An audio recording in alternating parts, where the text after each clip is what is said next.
नमस्कार दोस्तों। आज की इस वीडियो में हम पितृ ऋण और पितृदोष के बारे में जानेंगे और उनको दूर करने के उपाय भी जानेंगे। कभी कभी कुंडली में दोष ऐसा होता है जीवन में बाधा का कारण बन जाता है। दोस्तों, वीडियो को अंत तक ज़रूर देखिएगा। वीडियो के अंत में मैं आपको एक विधि बताऊंगी जो पितरों के निमित्त दूध देने की विधि है। तो आइए सबसे पहले हम जान लेते हैं पितृ ऋण या पितृदोष क्या होता है।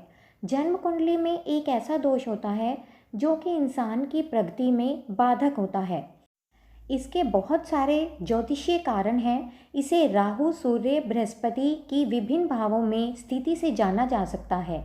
यह भी कई प्रकार के होते हैं, जैसे पितृ ऋण, स्त्री ऋण, भगिनी ऋण, भ्राता ऋण, गुरु ऋण, मातृ ऋण आदि। यहाँ मैं सिर्फ सामान्य जन को समझ आए सिर्फ वही भाषा कहूँगी, क्योंकि हर किसी को कुंडली की समझ नहीं होती। पूर्व जन्म में यदि किसी ने किसी को संताप दिया हो, जैसे दैहिक, भौतिक या मानसिक कोई भी हो, तो वह अगले जन्म में उस जातक की कुंडली में दोष बनकर जीवन में बाधा का कारण बन जाता है। तो इसके लक्षण हैं, सबसे पहला है परिवार में अशांति, विशेषतया भोजन के समय कोई बहस या तकरार। दूसरा है कन्या संतान का जन्म और पुत्र का अभाव, पुत्र का ना होना।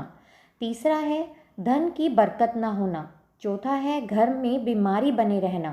पांचवा है निसंतान रहना। छठा है बच्चों के विवाह में अड़चन होना। सातवां है कोई भी शुभ काम के बाद कोई अशुभ होना, जैसे झगड़ा, चोट लगना, आग लगना, मौत या मौत की खबर आदि कोई भी अशुभ समाचार मिलना। कई बार यह भी देखने में आया है कि जन्म कुंडली में कोई दोष ही नहीं होता, फिर भी जातक मुश्किलों से घिरा रहता है। तो इसके लिए उसे अपने परिवार की पृष्ठभूमि पर विचार करना चाहिए। क्या उनके परिवार में उनके पूर्वजों का विधिवत श्राद्ध किया जाता है? क्या उसके पूर्वजों को कहीं से मुफ्त का धन तो नहीं मिला? कुछ लोग श्राद्ध करने की बजाय मजबूरों को भोजन करवाना अधिक उचित समझते हैं। उनका तर्क होता है कि ब्राह्मणों की बजाय ये लोग ज़्यादा आशीर्वाद देंगे। यह बात सही है कि किसी भी भूखे को भोजन करवाएंगे तो वह आशीर्वाद देगा ही। तो आशीर्वाद के लिए ज़रूर भोजन करवाएं, लेकिन श्राद्ध कर्म तो एक ब्राह्मण ही कर सकता है और तभी पूर्वजों का आशीर्वाद भी मिलेगा। यह श्राद्ध करने वाले को यह ध्यान रखना चाहिए कि वह सुपात्र को ही आमंत्रित करे। मंदिर का पुजारी हो तो अधिक उचित रहेगा, नहीं तो कोई भी कर्मकांडी या जनेऊधारी ब्राह्मण होना चाहिए। मुफ्त का धन जिसे कोई निसंतान व्यक्ति अपनी जायदाद विरासत में दे जाता है, या ससुराल से मिला धन, मैं यहाँ उस धन की बात नहीं कर रही जो किसी स्त्री को उसके विवाह में मिला हो। यहाँ मैं कहना चाहती हूँ वह धन जो ससुराल में स्त्री के पिता की मृत्यु के बाद मिला है, जबकि उसके कोई भाई ना हो।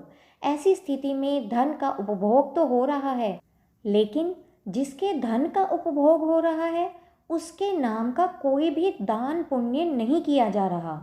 हमारे समाज में वंश परंपरा चलती है, इसी के सिलसिले में पुत्र का जन्म अनिवार्य माना गया है। अगर पुत्र ना हो तो उसकी विरासत पुत्रियों में बांट दी जाती है, जैसे कि समाज का चलन है।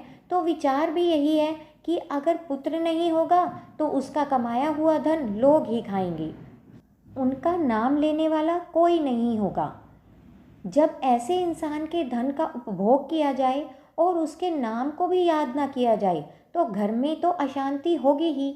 एक अशांत आत्मा किसी को खुश रहने का आशीर्वाद कैसे दे सकती है? ऐसी आत्मा की शांति के लिए श्राद्ध तो करना ही चाहिए। साथ ही वर्ष में एक बार उसके नाम का कोई दान कर देना चाहिए, जैसे किसी ज़रूरतमंद कन्या का विवाह करना चाहिए, कहीं पानी की व्यवस्था या किसी बच्चे के स्कूल की फीस आदि कुछ ना कुछ धनराशि ज़रूर उसके नाम की निकालनी चाहिए।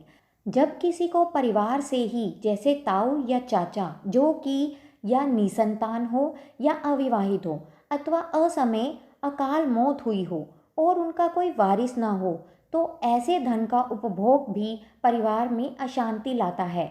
अक्सर देखा गया है कि ऐसे धन को उपभोग वाले की सबसे छोटी संतान अधिक संताप भोगती है। ऐसे में फिर क्या किया जाए? यहाँ भी जिसका भी धन उपभोग किया जा रहा है उसका विधिवत श्राद्ध और उसके नाम से कुछ धनराशि का दान किया जाए तो शांति बनी रह सकती है। कई बार परिवार के कुल देवता का भी अनादर परिवार में अशांति का कारण बनता है। ये जो कुल देवता या पितृ होते हैं वे हमारे और ईश्वर के मध्य संदेश वाहक का कार्य करते हैं। यदि ये प्रसन्न होंगे तो ईश्वर की कृपा जल्दी प्राप्त होगी। कई बार कोई व्यक्ति किसी निसंतान दंपत्ति द्वारा गोद लिया जाता है। ऐसे में उसे वह जिस परिवार में जन्मा है उस परिवार के कुल देवताओं की पूजा भी करनी पड़ती है, क्योंकि उसमें उस परिवार का, किस परिवार का, जहाँ जन्म लिया है उसका भी ऋण चुकाना होता है।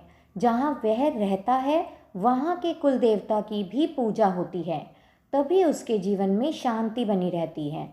अब आइए जानते हैं दोष हैं तो हल भी हैं, तो आइए इन सब का क्या हल है। श्राद्ध करके ब्राह्मण को वस्त्र दक्षिणा आदि दीजिए। गाय की सेवा कीजिए। इसके लिए किसी भी मजबूर व्यक्ति की गाय के लिए साल भर के लिए चारे की व्यवस्था कर दीजिए। चिड़ियों को बाजरे के दाने डालिए। कौवों को रोटी दीजिए। हर अमावस्या को मंदिर में सूखी रसोई और दूध का दान दीजिए। हर मौसम में जो भी नई सब्जी और फल हो उसे पहले अपने पितरों और कुल देवताओं के नाम मंदिर में दान दीजिए। हर अमावस्या को गाय को हरा चारा डलवाइए। किसी धार्मिक स्थल पर आम और पीपल का वृक्ष लगवाइए। तुलसी की सेवा कीजिए। अपने पूर्वजों के नाम पर जल की व्यवस्था करनी चाहिए। इन सभी उपायों को करके आप पितृदोष से मुक्ति पा सकते हैं। आइए अब जानते हैं पितरों के निमित्त दूध देने की विधि क्या है। एक गिलास कच्चे दूध में चीनी मिलाकर छान लीजिए। अब थोड़ा दूध एक कटोरी में डालकर उसे अपनी हथेली से ढककर विष्णु भगवान को स्मरण करते हुए कहिए, यह विष्णु भगवान के लिए। बाकी गिलास के बचे हुए दूध को हथेली से ढकते हुए कहिए, सभी पितरों के लिए। अब कटोरी के दूध को गिलास के दूध में मिला दीजिए। यह दूध पुजारी को पीने को दीजिए। साथ ही श्रद्धा अनुसार दक्षिणा भी दीजिए। इन सभी उपायों को करके आप पितृदोष से मुक्ति पा सकते हैं। दोस्तों, अगर आपको वीडियो पसंद आई हो तो कृपा करके चैनल को सब्सक्राइब कर लें, वीडियो को लाइक एंड शेयर ज़रूर करें।